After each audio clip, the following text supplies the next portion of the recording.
बिस्मिल्लाहिर्रहमानिर्रहीम, अस्सलाम वालेकुम। मेरा नाम है ज़ीशान उस्मानी।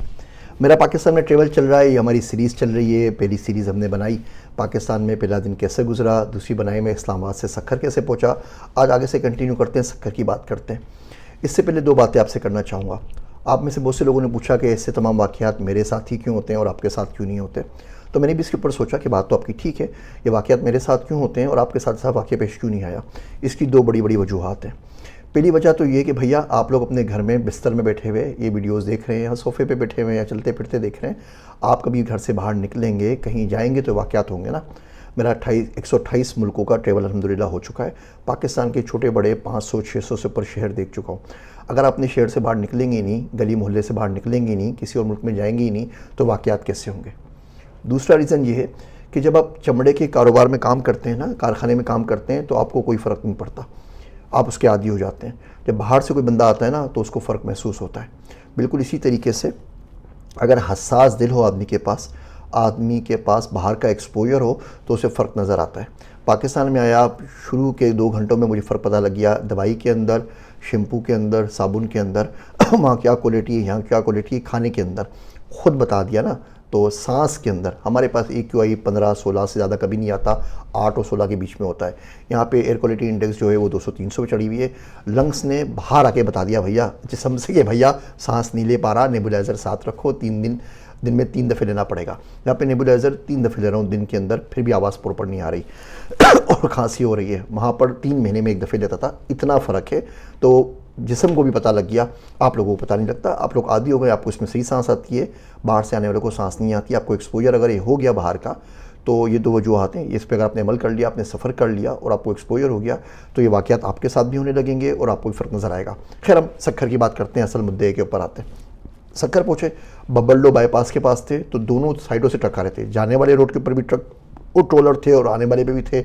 पता नहीं वो 11 बजे तक धुंध का इंतज़ार कर रहे थे ख़त्म होने का, क्या कर रहे थे, फोग का चक्कर था या फोग का चक्कर था, वो तो समझ में नहीं आया।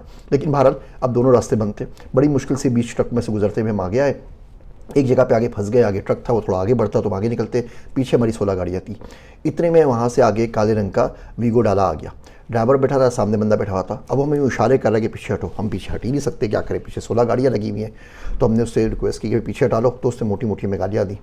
गाड़ी में एक बच्चा बैठा था, वो गया, उसकी जाके उसने ठोड़ी पे हाथ रखा। उसने बोला भाई छोड़ दो। अच्छा, वो पठान था, उसकी बात समझ नहीं आ गई। दूसरा बच्चा था, उसको सिंधी आती है, जुबैर, उसको भेजा। वो जाके उससे सिंधी में बात की, भाई पीछे कर लो। वो कह रहे नहीं। मैंने हाथ जोड़ दिया कि साईं थोड़ा सा पीछे कर ले, 2 मिनट के लिए, 16 गाड़ियाँ गुजर जाएंगी, फिर निकल जाना आराम से। अब 16 गाड़ियों को पीछे करे या तुझे करना है। लेकिन उसने बहुत गुस्से में बात की, बड़ी मुश्किल से उसने हमें निकलने के लिए जगह दी। मैं बड़ा परेशान हुआ कि किस बात की फ़िरौनियत है, किस बात का गुरूर है। सक्खर में रहते हो भैया, क्या हो गया। सक्खर में जाके बंदे ने बताया कि खुर्शीद शाह साहब ने ऐलान किया हम सक्खर को पेरिस बनाएंगे। मैं कहा या तो खुर्शीद शाह साहब सक्खर नहीं आए या उन्होंने पेरिस नहीं देखा, क्योंकि तीसरी कोई बात हो नहीं सकती कि बंदा इतनी बड़ी बात कर दे और इस हालत में शहर में रहते हुए। सक्खर में क्यों नहीं चीज़ बड़ी नज़र आई कि वो नीली लाइटें नहीं, पुलिस वाली होती है नीली, लाल या नीली, वो हर दूसरी तीसरी गाड़ी में नज़र आई। हमारे न्यूयॉर्क में भैया इतनी टैक्सियाँ नहीं है जहाँ पे यहाँ पर सक्खर में ऑफिशियल गाड़ियाँ घूम रही हैं। कुछ समझ में नहीं आया कि हो क्या रहा है। एक चिंची नज़र आई, उसने ये लाइट लगाई हुई थी। मैं कहा अल्लाह करे कोई गधा गाड़ा भी नज़र आ जाए, कोई टांगा भी नज़र आ जाए, कोई बैलगाड़ी भी नज़र आए जिस पे ये नीली लाइट लगी हुई हो पुलिस की। जो SHO साहब 15 साल पहले रिटायर हो चुके हो ना, उनकी गाड़ी पे आज तक वो नीली बत्ती लगी हुई है। वो पीपा पूपा करते हुए आराम से निकल के चले जाते हैं। ताकत का माशरा है, हर शख्स के पास थोड़ी सी भी ताकत है तो कुछ चलता आगे जा रहा है। खैर, हम आगे बढ़े तो बड़ा सारा बोर्ड आया, वेलकम टू सक्खर। उसमें ये बिलावल भुट्टो की, ओबे नज़ीर की, आसिफ जरदारी की, खुर्शीद शाह की, तमाम लोगों की, नासिर शाह की सबकी तस्वीरें लगी हुई थी। हमने उनको 5 उंगलियों का दिल से बड़ा सारा सलाम किया, सलूट मारा। अच्छा जी, आगे चले गए। रोडों की हालत बहुत बुरी थी, बहुत ज़्यादा बुरी, और उसको देख के बहुत तकलीफ़ हुई। आबादियाँ बन गई हैं, बस्तियाँ बन गई हैं, लोग बहुत ज़्यादा हो गए। हमारे दौर में तो सक्खर की आबादी 5 लाख थी, मेरे ख्याल से अब 7.5-8 लाख हो गई है। आबादी तकरीबन डबल हो गई है और रोड और सक्खर शहर बहुत फैल गया है। तो दिल से यही सदा निकली कि बस्तियाँ आबाद हो गई हैं और दिल वीरान हो गए। कोई मुरव्वत, कोई तमीज़, कोई चीज़ बाकी नहीं बची। तो रोडों का बुरा हाल है। कब्रिस्तान जाना हुआ, अम्मी अब्बू की कब्र पे फातिहा पड़ी, इतने अरसे बाद गया। कब्रिस्तान अंदर से थोड़ा कुछ बेहतर हो गया है। बाहर जो नाली टूटी हुई थी वो वैसी टूटी हुई है, जो कच्चे का ढेर लगा हुआ था वो वैसे ही लगा हुआ है। अब समझ में नहीं आता है, बड़े बड़े मिनिस्टर्स होते हैं, कमिश्नर होते हैं, इनको भी तो मौत आती है ना, यहीं दफन होते हैं। शबरात के ऊपर और ईद के ऊपर, रमज़ान के ऊपर यहाँ पे इतना रश होता है कि बंदा जा नहीं सकता और कोई ना कोई हादसा होता रहता है। 47 साल का मैं हो गया हूँ, तो चले पहली दफ़े कब्रिस्तान में विज़िट किया होगा 5 साल की उम्र में, तो 42 साल तो मुझे देखते हुए हो गए उस कब्रिस्तान की हालत को, उसमें कोई बेहतरी नहीं आई। दुनिया कहाँ से कहाँ निकल गई। अब हमारा डेल्टा देखें ना चेंज का, हमने तख्ती कानों से लिखना शुरू किया, स्लेट के ऊपर चौक से लिखना शुरू किया, ब्लैक बोर्ड के ऊपर स्याही मलते थे, वहाँ से लिखना शुरू करके एजेंटिक AI के ऊपर आ गए। और ये जो नालियाँ और गंद और जो रोडें जो उस दौर में थी वहीं आज किस बात का क्लेम करते हैं। अच्छा, कुछ इंप्रूवमेंट भी सक्खर में हुई है। NICVD के नाम से हॉस्पिटल खुल गया है, कोरिया वालों ने खोला था, बहुत अच्छी बिल्डिंग है, लेकिन बाद में कोरिया वालों को हमने निकाल दिया। हमने कहा हम खुद मैनेज करेंगे। अब अंदर का बेड़ा गर्क है, ना डॉक्टर्स है, ना नर्सिस है, ना प्रोफेशनल स्टाफ है, कुछ होता नहीं है। बिल्डिंग कम से कम अच्छी बन गई, बिल्डिंगें बनाने का हमें हम लोगों को बड़ा शौक है। इसी तरीके से नुसरत बेगम नुसरत भुट्टो यूनिवर्सिटी है, बहुत अंदर नहीं आ सका, बाहर से देखिए बिल्डिंग बड़ी खूबसूरत बनी हुई थी। ज़ियाउद्दीन मेडिकल कॉलेज बना हुआ है, एक और कोई पीर मेहर अली शाह मेडिकल कॉलेज बना हुआ था। अरोड़ यूनिवर्सिटी बहुत ज़्यादा पसंद आई। जाहिद हुसैन खंड साहब पहले IBS सक्खर में होते थे, अरोड़ यूनिवर्सिटी हो गए। उस बंदे ने उस पहाड़ी को पूरा चेंज कर दिया है, वो कब्रिस्तान जैसी जगह थी उसको पूरा शहर बना दिया है। 2-2.5 हज़ार बच्चे हैं, फ़ाइन आर्ट्स की फ़ैकल्टी है, मटेरियल इंजीनियरिंग की फ़ैकल्टी है, हाइड्रोलिक पढ़ा रहे हैं, फ़िज़िक्स पढ़ा रहे हैं, कंप्यूटर साइंस पढ़ा रहे हैं। तो वो यूनिवर्सिटी देख के बहुत खुशगवार एहसास हुआ कि चले कोई तो चीज़ सक्खर में अच्छी हुई। कम से कम IBS सक्खर जाने का मौका नहीं मिला, फिर किसी विज़िट के ऊपर चले आऊँगा।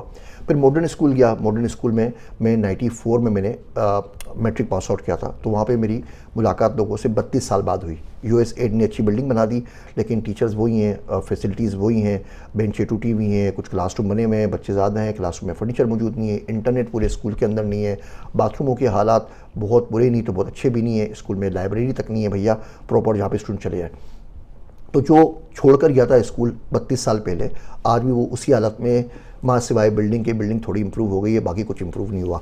हम एजुकेशन की बात करते हैं, आउट ऑफ स्कूल चिल्ड्रन की बात करते हैं, ये चीज़ें नज़र क्यों नहीं आती और किसी को कोई परवाह नहीं है। बाद में स्टूडेंट्स ने के साथ रीयूनियन हुई, वो बच्चे जो तमाम मेरे साथ ग्रेजुएट किए थे, वो बड़ा अच्छा इंटरेस्टिंग एक्सपीरियंस था।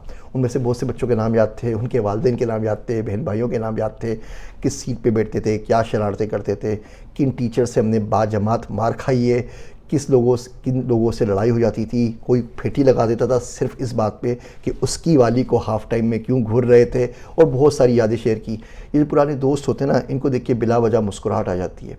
लोग कहते हैं ज़िंदा रहेंगे तो फिर मिलेंगे, मैं बोलता हूँ ज़िंदा मिलेंगे तो मिलते रहेंगे तो ज़िंदा रहेंगे, तो इनसे ज़रूर मिलना चाहिए। उन लोगों को मैंने बोला भैया मैं यहाँ पे नहीं हूँ, आप तो यहाँ मौजूद है ना, आप स्कूल अपने चले जाइए, वहाँ पे इंटरनेट का मसला है, बेंचों का मसला है, आप तखमीना लगा लीजिए, एस्टीमेट लगा लीजिए, पैसे मुझसे ले लीजिएगा, लेकिन आप इंप्लीमेंट तो कर देना। गवर्नमेंट के स्कूल में हम गवर्नमेंट के खाते में पैसे डलवा देंगे, फिर अल्लाह मालिक है वो 10 साल के अंदर भी बेंचें नहीं आएंगी। स्कूल प्रिंसिपल साहब से मैंने बोला, टीचर से मैंने बोला, आपको किसी किस्म की कोई ज़रूरत हो आप हमें बता दीजिए, हम अलुमनाई फ़ंड बना लेंगे, दुनिया भर में इस तरीके से होता है, हम मिल मिला के कर देंगे। किसी ने पैसे ज़्यादा दिए, किसी ने कम दिए, क्या फ़र्क पड़ता है, काम तो कम से कम होना। बाकी मैंने अपने स्टूडेंट्स को भी बोला, मैं भी विज़िट किया, मैंने उनको बोला भाई आप लोग महीने में जाके कम से कम एक लेक्चर दे दिया करें, जो भी आप पढ़ाएंगे ना, जितना भी आप पढ़ाएंगे, जो वहाँ लोग पढ़ा रहे हैं ना उससे अच्छा ही पढ़ाएंगे, आपको वो एक्सपोजर तो मौजूद है आपके पास कम से कम।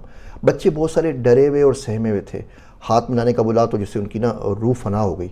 छठी क्लास का बच्चा, 7वीं क्लास का बच्चा, 8वीं क्लास का बच्चा, 14-15 साल का बच्चा आपसे आंख मिला के बात ना कर सके, आगे बढ़ के आपसे हाथ ना मिला सके, इतना कॉन्फिडेंस भी आपने उसको नहीं दिया अपने घर और स्कूल में। आपको क्या लगता है बाहर जाके दुनिया में वो क्या कर पाएगा?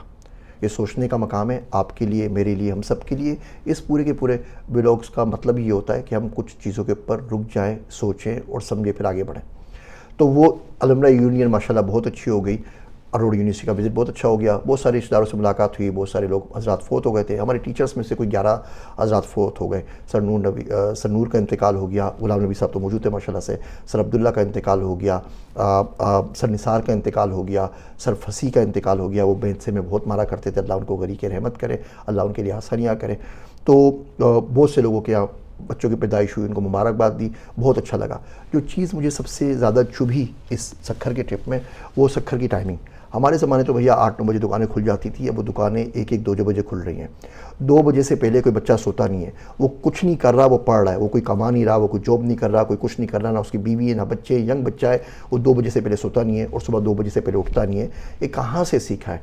चले बड़े शहरों में, बड़े शहर वाले ख़राब हो गए, वो वेस्टर्नाइज हो गए, वो अमेरिकनाइज हो गए, जो चाहे गालियाँ दे। इस सक्खर के बच्चों को क्या हो गया भैया कि 2 बजे सोते हैं, 2 बजे उठते हैं, कोई सोने की टाइमिंग नहीं है, कोई उठने की टाइमिंग नहीं है, वो मनहूस रील्स और टिकटॉक और यूट्यूब। अब कितनी भी बात कर लें, इस्लामिक रिपब्लिक ऑफ पाकिस्तान बोल दें, जो चाहे बोल दें, लेकिन ये तो पूरे का पूरा रील्स के ऊपर लग गया भैया। सोच लें कोई नाम कुछ और सोचना चाहिए। इससे मैं बाहर निकालना पड़ेगा, इस नैरेटिव्स को मैं ऑन करना पड़ेगा। भारत से हमारी लड़ाई है, भारत से हमारी लड़ाई है, जंग हो गई है, किसी भी लम्हे फिर छिड़ सकती है। आप ईंट उठाए ना सक्खर में से तो नीचे ना कोई बच्चा डांस करता हुआ निकलेगा बॉलीवुड के किसी न किसी सॉन्ग के ऊपर। हर जगह बॉलीवुड के गाने चल रहे हैं, हर जगह।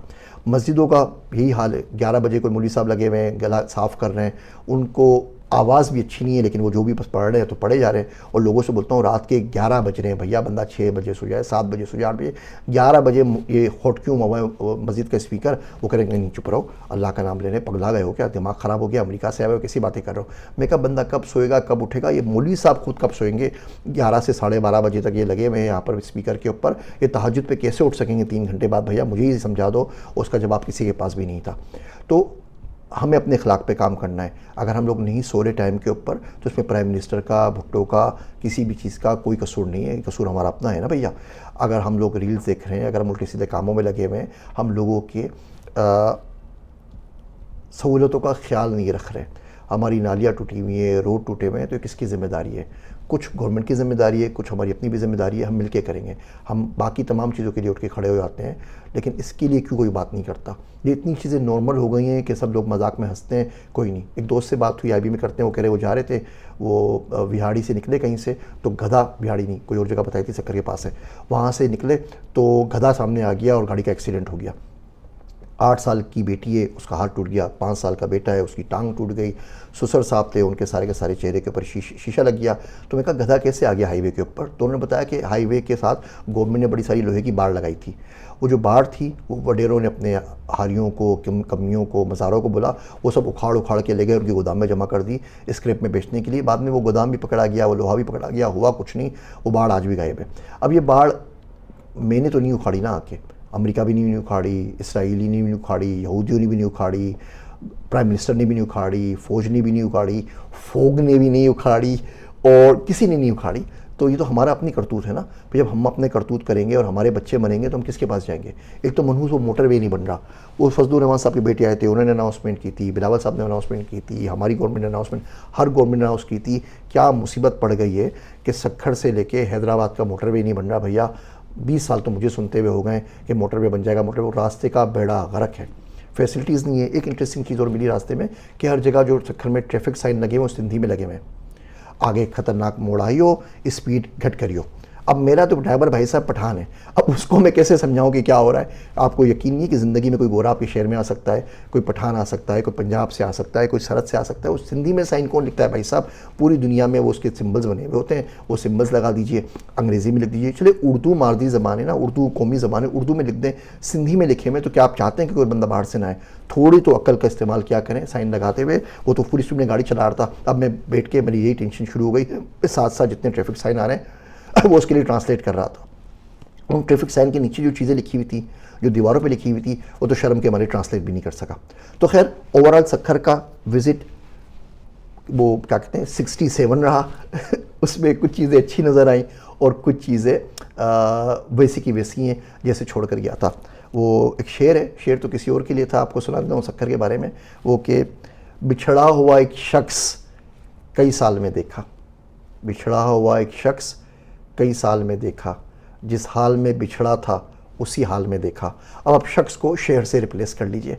अगर आपको इस किस्म के ब्लॉग चाहिए, अच्छा मेरा बहुत सफ़र 128 मुल्कों का है, रोमानिया में वाक़यात हुए थे, दुनिया में हर जगह होते हैं, मेक्सिको में हुए थे, उस वक्त मैं यूट्यूब के ऊपर नहीं था, पूरा मैं ऑस्ट्रेलिया गया था, वो नाजिल हुआ था और ऑस्ट्रिया से निकला था, उसमें मैंने वो बोस्निया कर लिया, कोई 35 मुल्क किए थे मैंने यूरोप के। वो डायरी मेरे पास लिखी हुई होगी कहीं ना कहीं, मेरी अल्लाह पाक ने बहुत अच्छी याददाश्त दी है, तस्वीर तो मैंने फेसबुक पर अपलोड करी दी थी।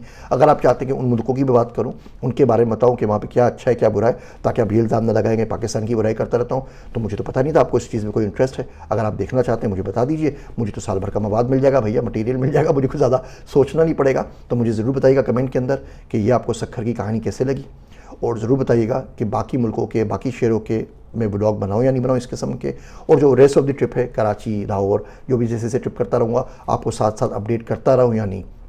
मेरा एक सेशन हो रहा है थर्सडे को, उसका नाम है थक गए होना। एक और सेशन हो रहा है एजेंटी की आई।